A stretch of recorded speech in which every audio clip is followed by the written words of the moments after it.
it's going to be two people in the car on this ride. One's going to be driving, the other's going to be in the passenger seat. But what you fail to realize is it's going to be different points of view, and all things matter in that relationship. Oh yeah. You see what I'm saying? So I totally agree with you guys, but I had to salute her on that, and I got to salute my guy Nick up there because he's right.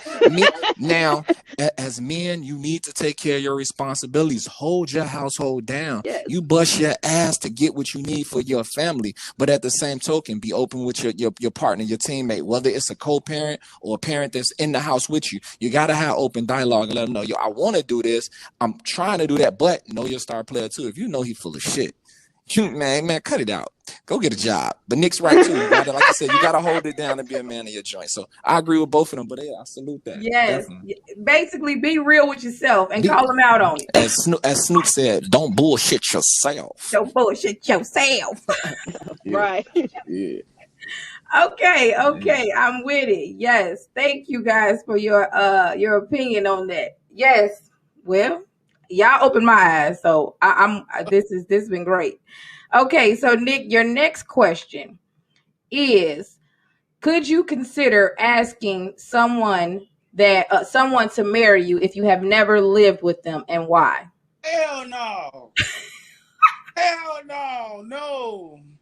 Cause like this, like the blind leading the blind. Like I'm gonna go. Okay, I feel like I would have to spend a lot of time in your household with you. And I ain't talking, like, it's hard to say, like, Look, it's one of them notions, like, people change. People literally change. When you live in two households, that's one thing. But when you get in the same household together, it's like the smallest thing. Be like, I never knew you did that. I never knew that you crack your toes. I never knew that you leave hair in the sink. I never knew that you left that big of a ring in the tub. Like, it's not. It's too much. Okay. So I understand what you're saying. However, if you have basically dated for a while and you've been over their house and they've been over yours, at some point in time you're going to come over unexpected, or they're going to come over unexpected. So you're going to see certain things. So at that point, you can actually say to yourself, like, okay, well, am I still attracted to this person? You know what I'm saying? You don't have to actually live with somebody.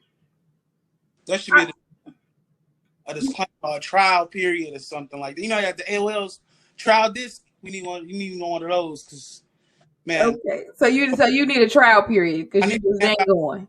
I need to come out to your house for a week, and I need to be able to just literally make some observations and see some things for myself.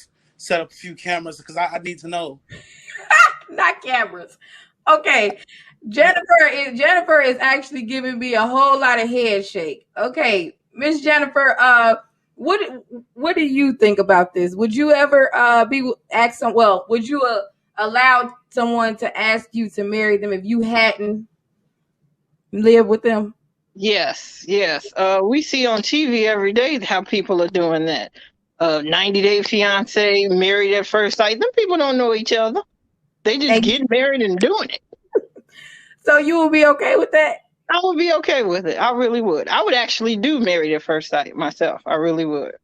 And you know what? Honestly, I feel the same way. I really feel that you should honestly not live together before you get married. Honestly. Because the thing is that if you like date each other and then you get married, it's like now it's a different journey.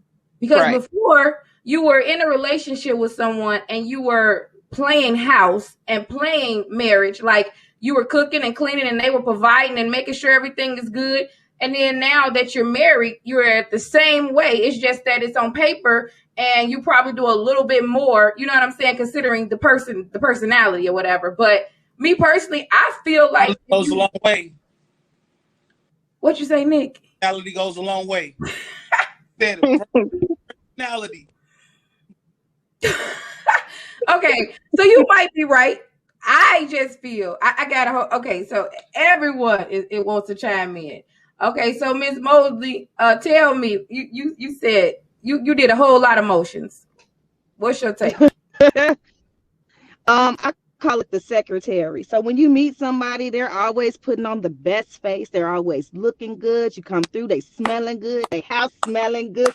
It's food on it, and you're in love with the secretary because this is what they present to you. This is the person you get before you get the original.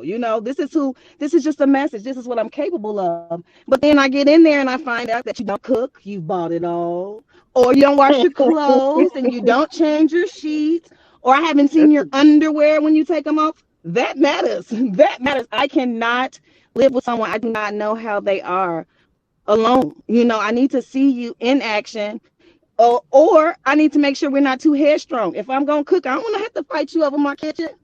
I don't want to have to fight you over certain duties. Let's see how you interact. Maybe I'm clean. Maybe you're not. We have to make sure that links up before we make that major decision, because that's how people go 6 months in and be like, oh, irreconcilable differences. You've been talking to this person for 9 years. That's right, the issue. The thing is, if you're actually dating someone, those questions come up.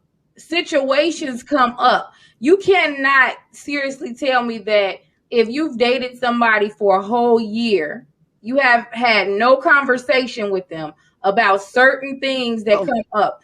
That will show. Yes. That would definitely show. But they are liars, honey. They are liars. Like, I change my sheets every week.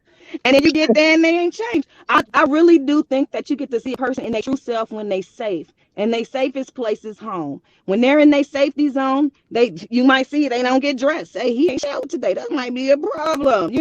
That could be an issue. I need to see. Even when we're dating, you're not welcome to just pop up in my home.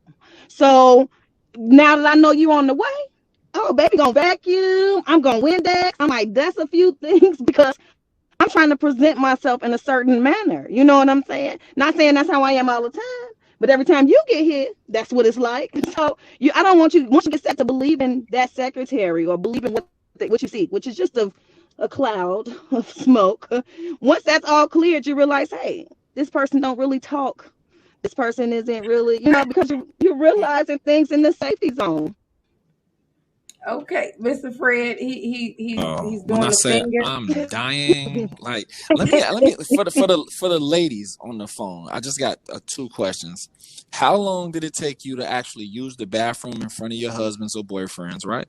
And how long did it take you to pass gas in front of them openly? I'll wait. Okay, And for the ones who said, "Yo, I would marry at first sight," how could you marry at first sight and you're not comfortable with those normal everyday things? So I'm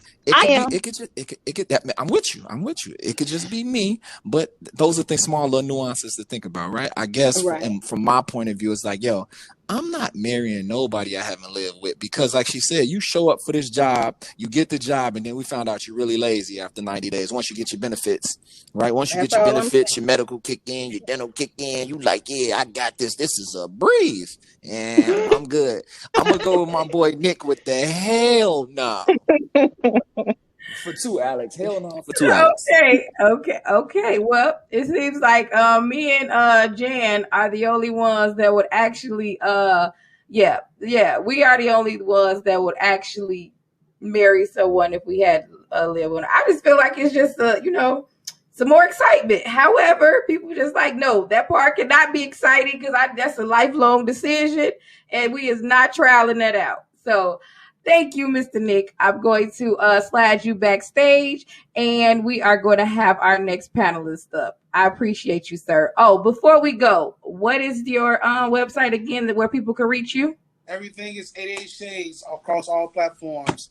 Facebook, 88 Shades. Instagram, you find me at 88 Shades. Twitter at 88 Shades. And if you just type 88 Shades, you'll find me. 88 Shades. Thank you very much.